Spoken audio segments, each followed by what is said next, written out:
কথায় আছে, রোম কিন্তু একদিনে গড়ে ওঠেনি। একাগ্রতা এবং অধ্যবসায়ের যে সাফল্যের চাবি তা বোঝানোর জন্য এই প্রবাদের জন্ম। কিন্তু একই সঙ্গে যে বুঝিয়ে দেয় রোম আসলে কতটা প্রাচীন, কতটা মহিমান্বিত। তাহলে মনে প্রশ্ন আসা স্বাভাবিক, কিভাবে এই রোমের জন্ম হলো, কিভাবে গড়ে উঠলো এমন এক শহর যার মধ্যে থেকেই পরবর্তীতে জন্ম হয়েছে কালজয়ী সব সৃষ্টি। রোমের জন্ম নিয়ে আলোচনা করতে গেলে প্রথমেই উঠে আসে রোমুলাস এবং তার ভাই রেমাসের কথা।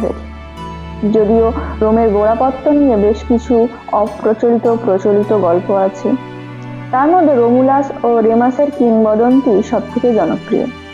অবশ্য তাতেও রয়েছে নানা বিরোধ মতবাদ। রোমুলাস ও রেমাসের সর্বপ্রথম উল্লেখ পাওয়া যায় আলকিমাস নামক এক সিসিলিয়ান ইতিহাসবিদের লেখায় খ্রিস্টপূর্ব 4th শতাব্দীতে। রোমুলাস রেমাস কিংবদন্তি শুরু হয় প্রকাশ বা প্রক্কা নাম্নী এক ল্যাটিন রাজা থেকে। তিনি ছিলেন অ্যালবা লঙ্গায়ের রাজা।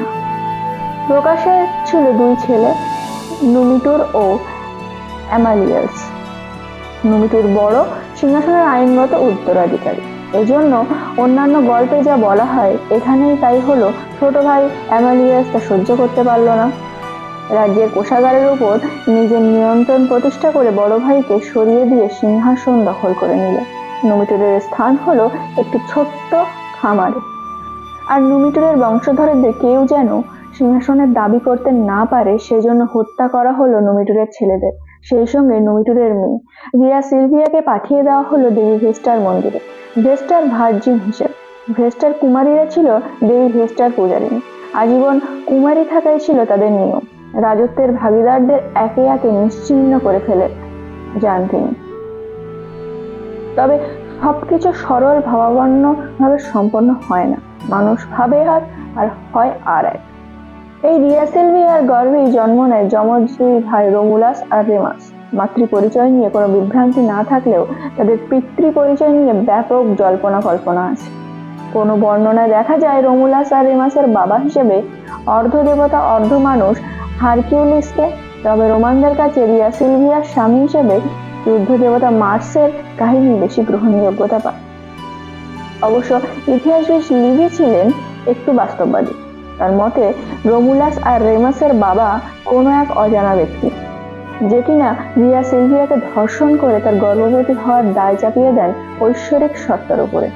সে যাই হোক, রোমুলাস আর রেমাস যে মায়ের দিক থেকে নুমিটুরের বংশধর তা নিয়ে কোনো সন্দেহ নেই। রিয়া সিলভিয়ার গর্ভধারণ এবং যমজ ছেলের জন্মদানের ঘটনায় ক্ষোভ ফেটে পড়ে অ্যামালিয়াসের। নির্দেশ দেয় 2 সন্তান সহ ভাতিজি রিয়াকে হত্যা করে। তবে এখানে কাহিনীর ভিন্নতা পাওয়া যায়। কোনো এক বর্ণনা থেকে দেখা যায় যে অ্যামালিয়াসের নির্দেশ ছিল রিয়া সিলভিয়াকে তার সন্তান সহ টাইবার নদীতে ফেলে দেওয়া, যাতে তারা ডুবে মারা যায়। আদেশ অনুসারে সিলভিয়া এবং রোমুলাস রেমাম সহ বাচ্চা রাখার ঝুড়িটি নদীতে ফেলে দেওয়া হয়। আরেক বর্ণনায় দেখা যায় যে সন্তানদের বাবা দেবতা মার্স বা হারকিউলিসের ভয়ে অ্যামালিয়াস আদেশ দেয় রিয়া সিলভিয়াকে বন্দি করার, রোমুলাস রেমাসকে টাইবার নদীতে ফেলে দেওয়ার। অ্যামালিয়াসের ধারণা ছিল কোনো অস্ত্র এর মাধ্যমে না মেরে অন্যভাবে মারলে হয়তো দেবতার রোষ থেকে রক্ষা পাওয়া যাবে। অতঃপর রোমুলাস রেমাসকে নদীতে ফেলে দেওয়ার জন্য এক চাকরকে নির্দেশ দেওয়া হয়। কিন্তু এই বিধি বাম শিশুদের দেখে তাদের প্রতি সেই চাকরের মায়া জন্মালো, তাই সে রোমুলাস আর রেমাসকে না মেরে একটি ঝুড়িতে করে টাইবার নদীতে ভাসিয়ে দিল। রোমুলাস রেমাসকে বেঁচে থাকার ক্ষেত্রে একটি ঝুড়ির গুরুত্বপূর্ণ অবদান আছে। তারপর টাইবার নদীর দেবতা টাইবারনিয়াসের কৃপায় 2 ভাইয়ের ঝুড়িটি ভাসতে ভাসতে আটকে গেল এক ডুমুর গাছের শেকড়ে। সেখান থেকে খুঁজে পেল এক মাদি নেকড়ে। সেই মাদি নেকড়ে তার গুহায় নিয়ে গিয়ে 2 ভাইকে স্তন্যপান করিয়ে বাঁচিয়ে রাখলো। এরপর থেকে খোঁজ পেল এক নিঃসন্তান ফাউস্টালাস। এই ফাউস্টালাস ছিল অ্যামিলিয়াসের রাজ্যের এক মেষপালক। দেবতাদের আশীর্বাদ মনে করে রোমুলাস আর রেমাসকে সে নিয়ে এলো নিজ বাড়িতে। 2 ভাইকে তুলে দিল স্ত্রী লরেন্সিয়ার হাতে। এই লরেন্সিয়া 2 ভাইকে পরম আদরে লালন পালন করতে লাগলেন। 2 ভাইয়ের নাম রাখা হলো রোমুলাস আর রেমাস।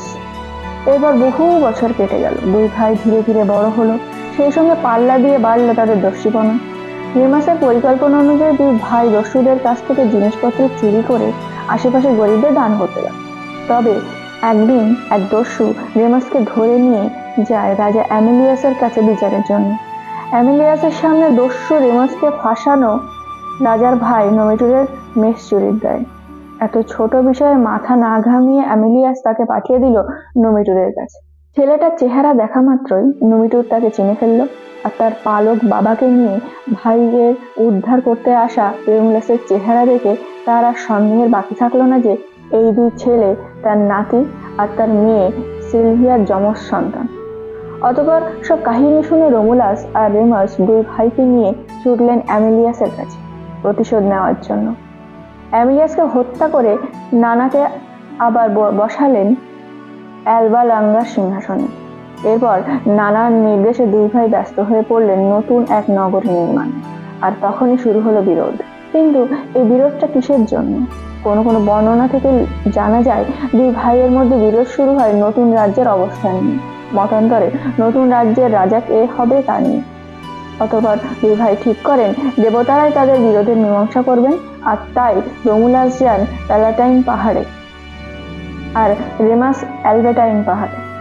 রেমাস সেখানে আকাশে 6টি শকুন দেখেন, অপরদিকে রোমুলাস দেখতে পান 12টি শকুন।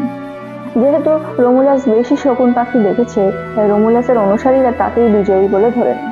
কিন্তু রেমাস প্রথম শকুন দেখেছিলেন, এই যুক্তিতে তাকে বিজয়ী ঘোষণা করে রেমাসের অনুসরণকারী। বিরোধের মীমাংসা না করে রোমুলাস তার রাজ্য বানাতে শুরু করে। প্যালাটাইন পাহাড়ের চারপাশে পরিখা খনন করে তৈরি করতে থাকেন প্রাচীর।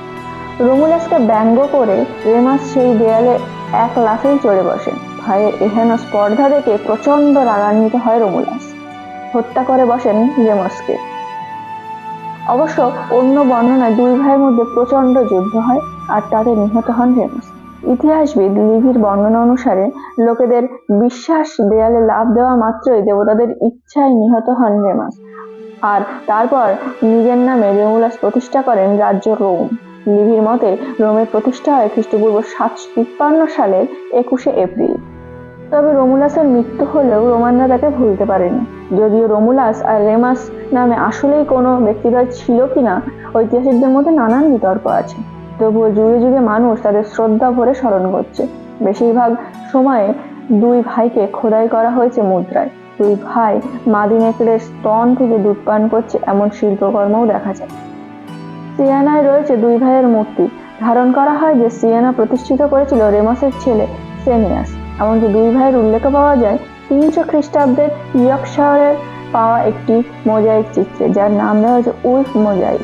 তবে রোমুলাস আর রেমাসের কাহিনী সত্যি কিনা, শুধুই কল্পনা নাকি আধা কল্পনা, তা বাস্তব হয়তো কোনোদিনও জানা যাবে না।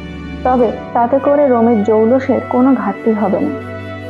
রোম এখনো শিল্পীদের কাছে শিল্পের প্রতিমূর্তি, নাগরিকদের কাছে সভ্যতার তীর্থস্থান, আর মানুষের কাছে অনিন্দ্য সুন্দর নগরী। তো বন্ধুরা, আমাদের ভিডিওটি যদি তোমাদের ভালো লেগে থাকে তাহলে অবশ্যই আমাদের ইউটিউব চ্যানেল ইতিহাস অনুসন্ধানকে সাবস্ক্রাইব করে রেখো এরকম নতুন নতুন ভিডিও পাওয়ার জন্য।